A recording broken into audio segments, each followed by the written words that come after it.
more cars, and more cars.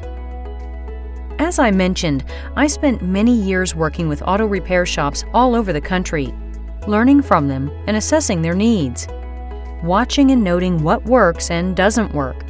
And they all wanted the same thing: more cars, more cars, more cars.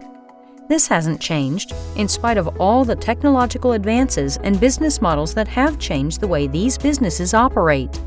But this is also why I was there today, watching the auditorium fill to capacity with auto shop owners, waiting to hear the culmination of all that time I spent on the road, entitled, "How to Add an Additional $4,000 per Week to Your Bank Account Without Spending One Additional Dime in Advertising." They still want and need more cars, more cars, more cars. In this respect, auto shop repair owners are no different from any other industry. Every business owner wants more and more business. Restaurants want more people eating food there.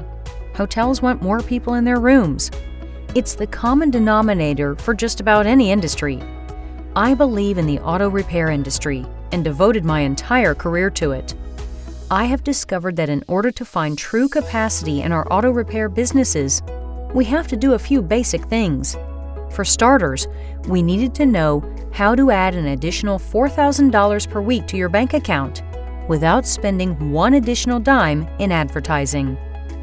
It's a bold and lengthy title for a presentation, but it was designed to shift individual auto repair shops into overdrive. That is, speed up the process and get more cars into a shop in the shortest amount of time.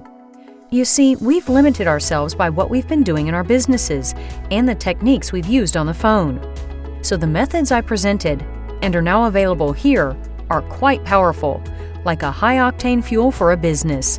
They've been developed, fine-tuned, and proven to include the one painless concept that you can start implementing within minutes, the 10-10 or YES process, one simple 3-part formula for doubling or tripling your current customers, how to control the customer's buying mood, how to follow up with a customer so that nobody slips through the cracks,